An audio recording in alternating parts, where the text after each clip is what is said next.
Welcome to yet another edition of Rio by Africa, a CFI magazine program that brings you the latest updates from the Rio Plus 20 Summit right here from Brazil. I'm your presenter, Jackie Mafila. Today we take a look at the impact of waste on the environment. First up is a report from Ivory Coast about toxic waste. This is what remains of the toxic waste from the Probo Koala cargo ship. In 2006, the Trafigura company dumped it all in Abidjan. As a result, thousands of people fell ill and the environment was severely poisoned. In the village of Djibbi, this landowner no longer knows what to do with his property. They tell us we cannot grow cassava here, but we don't have the money to buy rice that is not contaminated. How are we going to continue living? The women of Djibbi cook atieke, a typically Ivorian dish based on cassava. If we can't eat this, what are we going to eat? We cannot simply abandon the land to go and live in another country to grow cassava. This is our home. Karim has been living in Djibbi for some 30 years. This chicken farmer saw 500 of his chickens die when the waste was dumped. Since then, he has been putting bleach in his water, convinced that it is less toxic. This really makes you sick. When you don't put bleach in the water, it makes you scratch. But when you have finished, it still itches and you keep scratching. The Ivorian government and Trafigura agreed on an indemnity of 100 billion CFA francs, or about 152 million euros. Few Ivorians have seen any of that money. In Djibbi, only this building was put up, a health clinic promised by the former government. The building is finished, but it remains empty. We're wondering when the government will send the personnel to take care of us, because we're all suffering. Abu Bakare is the director of the Association of Toxic Waste Victims. The lists he compiles are a somber affair. He explains how this person walked in the toxic waste and had to have his hands and feet cut off. He then died. People are waiting to die. There's still toxic waste in Abidjan. Every day there are more cases of contamination noted by our volunteer doctors who are working to help these victims. The government has so far not shown any interest in answering questions about toxic waste victims. Local residents are hoping that the Environment Minister will keep his promise to clean up the site. Il est bien possible que dans un proche avenir, nous n'assistions plus à ce It might be that very soon we won't see any more this sad spectacle in Lomé streets and entire Togo. For the main culprit of this show, it's him. The plastic bags litter everywhere in our towns and our countries, streets, sewer, fields and streams. That notorious invader that worms its way everywhere and makes life impossible.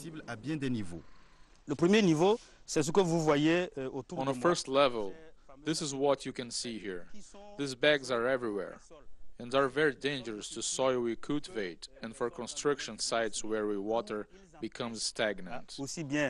La circulation libre que l'infiltration de l'eau, provoquant la stagnation des mares et ici. In a field like this one, these bags block the flow of water and disturb the feeding of plants. For animals, the consequences are much more dramatic. Once animals ingest plastic, it cannot digest. Une fois à l'intérieur dans l'estomac, ne sont pas digestibles et vont entraîner le ballonnement et très souvent, il s'ensuit la mort des animaux.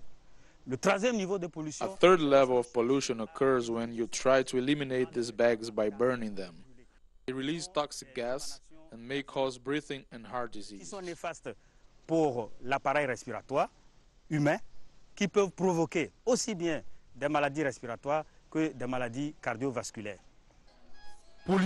Pollution causes damage to the ecosystem and the environment, and plastic bag from industries releases chemicals. Its pervasive presence is getting stronger, but doesn't leave authorities indifferent. There are 250,000 tons of garbage produced every year. 15,000 tons are plastic bags, only for the town of Lome. What we see here is only a small fraction.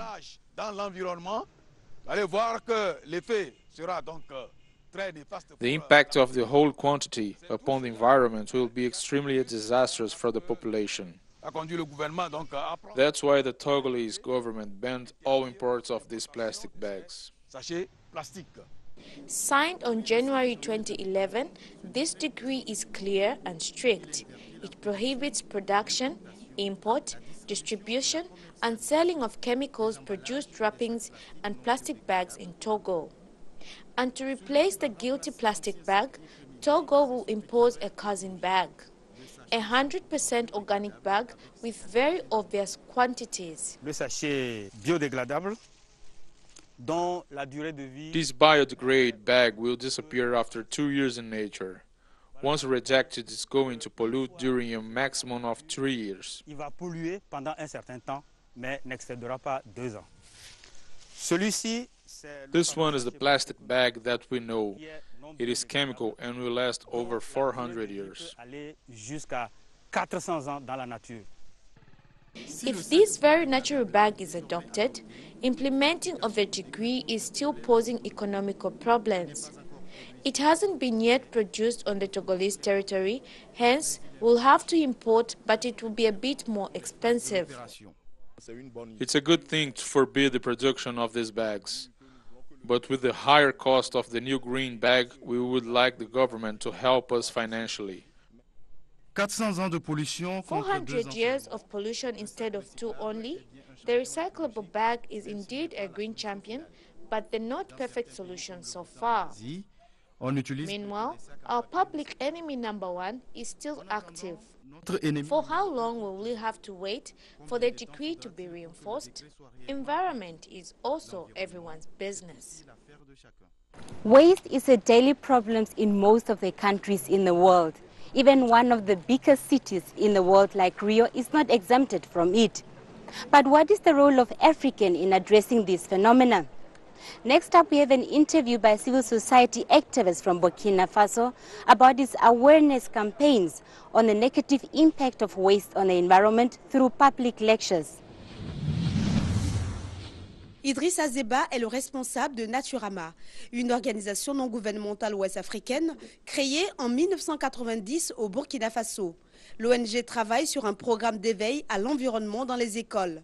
Idrissa Zeba se bat pour que l'éducation environnementale soit intégrée dans les programmes scolaires. La difficulté principale qu'on rencontre avec le monde scolaire, c'est que on est perpétuellement dans un éternel... The main problem that we encounter in schools is the fact that we need to take everything again. Se succède et... From the promotion to another, we have to continue the work in the same classroom. Vous faites cette année un enseignement. If we teach pupils, for instance, in elementary classroom this year, the coming year, a new pupil are coming, we have to take it again. Besides, there are teachers who are not really trained for environment education. This makes our work tough because we have to teach first teachers and then pupils. Notre travail d'éducation, parce qu'il faut éduquer les enseignants, d'une part, pour espérer éduquer les enfants dans un second temps. Autant que faire se peut, on apprend à l'enfant à éviter... We teach children to avoid the use of plastic bags. If they use it, we advise them to have a responsible behavior. D'adopter un comportement... That means they must not throw plastic bags everywhere.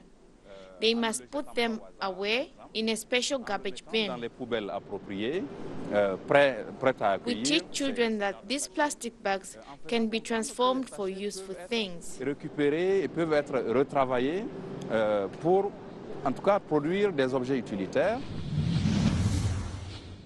Pascal Cafen is the new Minister for Development in France. Mr. Cafen explains that France will continue with policies and funding towards natural resources development and sustainable development programs in Africa and other countries.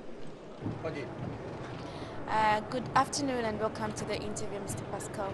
I want to find out from the French government, how far have you gone? You have been very instrumental in the negotiations that have been taking place here. How far have you gone and where are you now? Well, we have from a few hours an agreement agreed by all the delegations.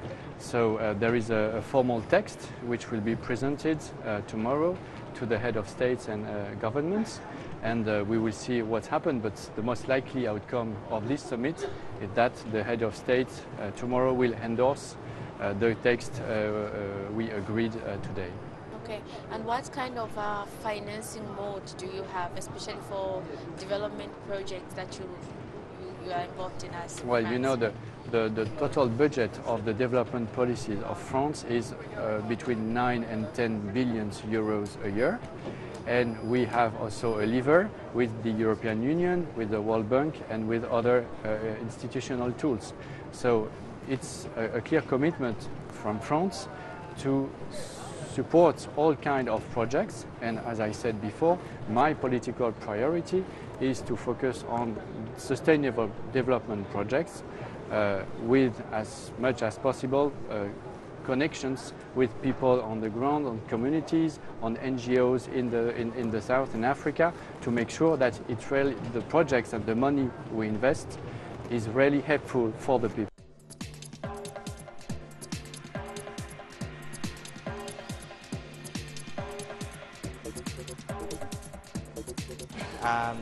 Would like to know, why are you here? I'm here to rescue this planet. I hope that we will get some sort of agreement. It will also convince my heads of state who is here and minister.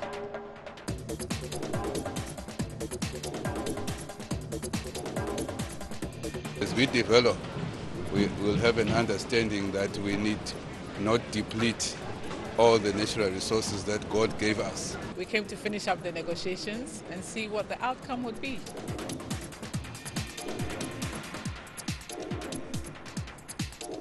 En anglais.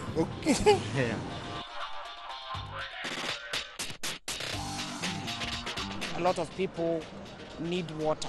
You know, there's water scarcity in almost every African country, and Ghana is no exception.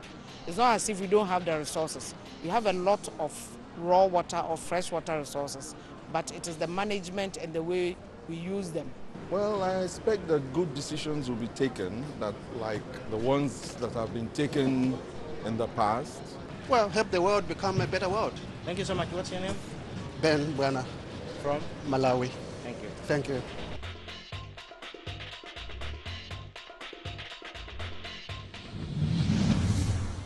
With that, we conclude today's edition of Rio by Africa. Thank you for watching, and do make a date with us tomorrow as we bring you more stories from Rio Plus 20 Summit right here from Brazil. From myself, Jackie Mofila, and the team, it's goodbye.